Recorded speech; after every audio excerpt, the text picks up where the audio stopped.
Qui parmi vous, dans sa vie privée, pose au moins une question par jour? Je vous demande de lever la main. Pose au moins une question par jour. Qui parmi vous, dans sa vie professionnelle, pose au moins une question par jour?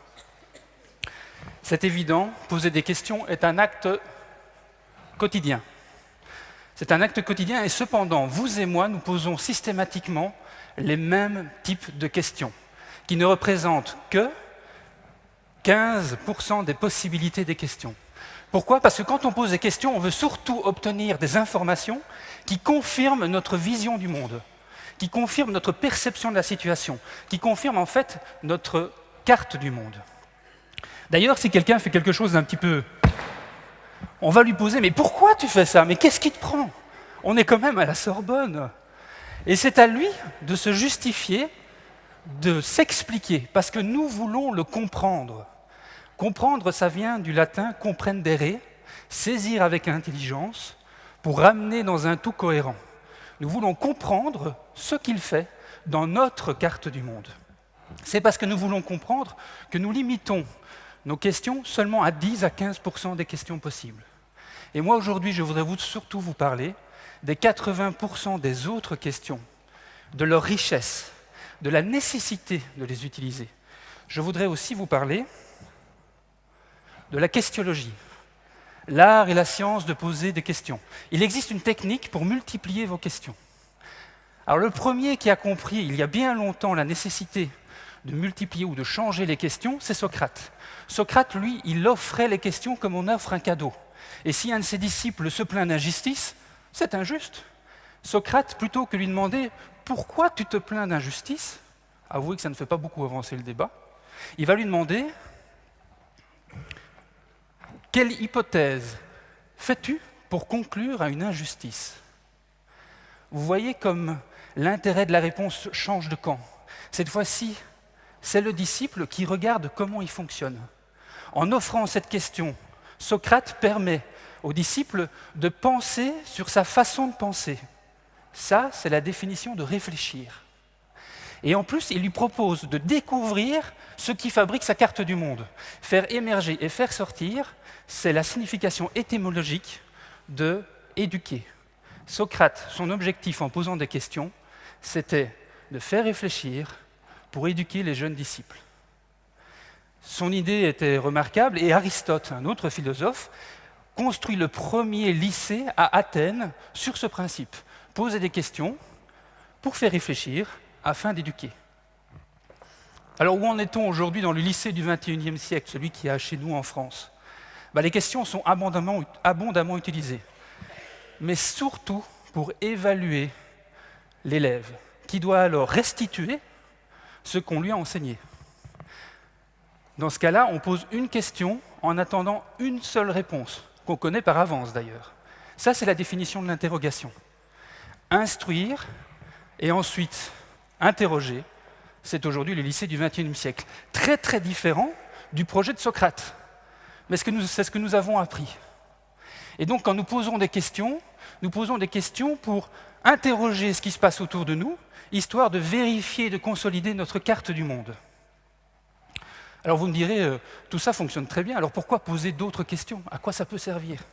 Et c'est Einstein qui va donner une piste de réponse.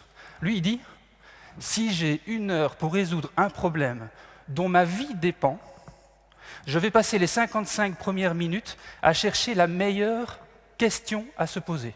Et quand j'ai trouvé cette question, il me suffira de 5 minutes seulement, et de 5 minutes seulement, pour trouver la bonne réponse.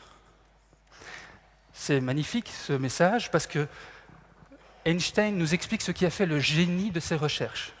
C'est la mise en question plus que la mise en réponse. D'ailleurs, on peut se dire que s'il s'était posé la question traditionnelle de pourquoi les mouvements célestes ne sont pas expliqués par les théories actuelles, il n'aurait pas fait progresser la physique comme il l'a fait. À la place, on peut imaginer qu'il s'est posé une question socratique.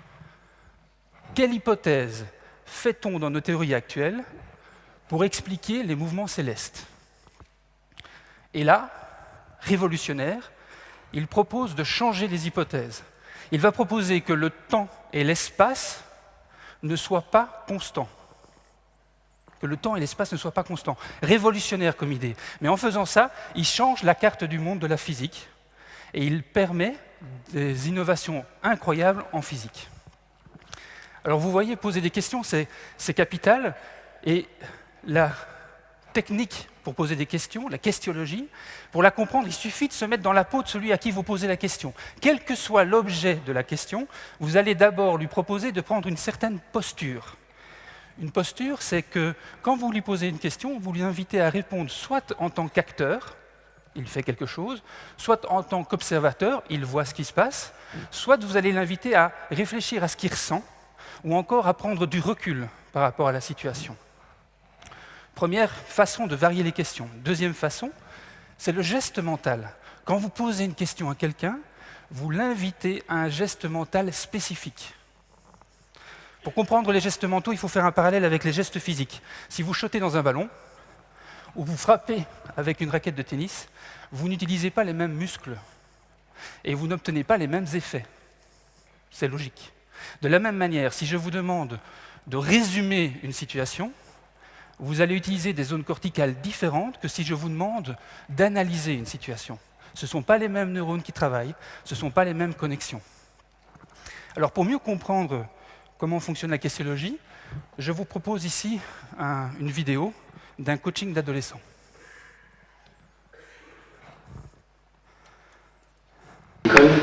Pourtant, je travaille à fond, je participe en classe, je suis attentif, je travaille beaucoup à la maison. Mais une fois devant le contrôle, eh bien, j'oublie tout, je suis bloqué. Vous voyez cet adolescent, il est déjà extrêmement actif, il est acteur de sa situation. Il travaille, il écoute en classe, il participe, il cherche des solutions lors de son interrogation. Si je lui pose la question « Pourquoi bloques-tu » lors de ton interrogation, ça ne va pas l'aider. Il était déjà acteur et je lui demande encore d'être acteur dans ma question. À la place, je vais lui proposer de changer de posture. Je vais lui proposer d'abord de ressentir ce qui se passe et ensuite de prendre du recul sur ce qu'il fait. Quand tu es face à ton interrogation et que tu es bloqué, qu'est-ce que tu ressens en fait? Ah, j'ai une peur viscérale de rater le contrôle, justement. Ça m'empêche d'avancer. Peur de rater le contrôle. Ouais. Et de quoi tu as peur quand tu as peur de rater ton contrôle?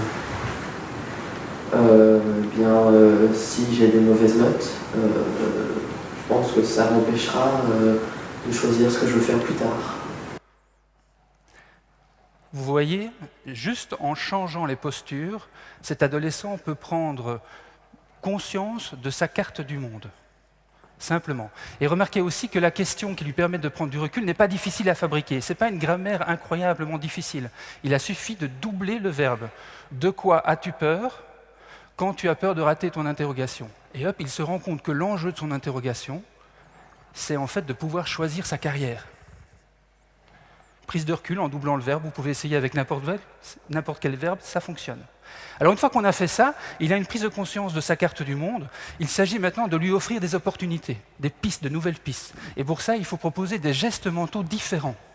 Le geste mental qu'il a utilisé jusqu'à présent, c'est le fait de décrire ce qui lui arrive.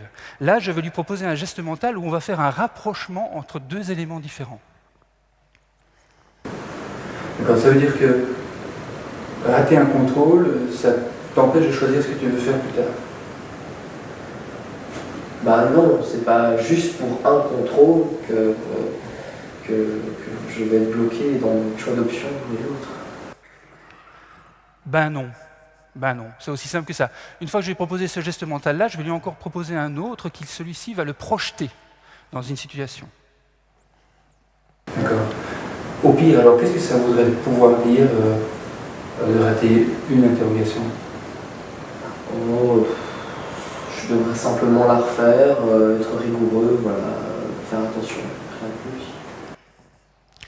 Vous voyez, en lui proposant des gestes mentaux et des postures différentes, on multiplie les possibilités, quel que soit l'objet. Alors il y a une double bonne nouvelle dans cette histoire-là, c'est qu'il y a seulement 4 postures et une dizaine de gestes mentaux. C'est tout à fait gérable, 4 et 10, c'est gérable. La bonne nouvelle, c'est que ça multiplie par 40 la possibilité des questions, et donc des réponses. et donc des possibilités. Alors vous qui êtes parents, dans vos vies privées, parents, enfants, ou qui êtes mari, femme, qui êtes amis, poser des questions différentes ouvre des opportunités intéressantes pour vos proches. Et dans vos vies professionnelles, être capable de poser des questions différentes permet d'avoir une carte du monde beaucoup plus étendue et des possibilités nouvelles. Alors ça, c'est l'objectif de la questiologie. C'est permettre à chacun de varier et de multiplier le type de questions pour sélectionner celle qui l'intéresse et qui va lui permettre d'avancer. Aujourd'hui, au XXIe siècle, nous sommes face à des défis sans précédent, économiques, écologiques, démographiques, etc.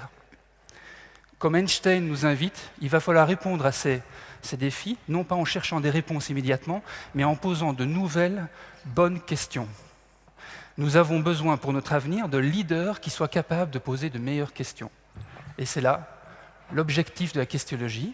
Je vous remercie de votre écoute et si vous avez des questions, je suis à votre service. Merci.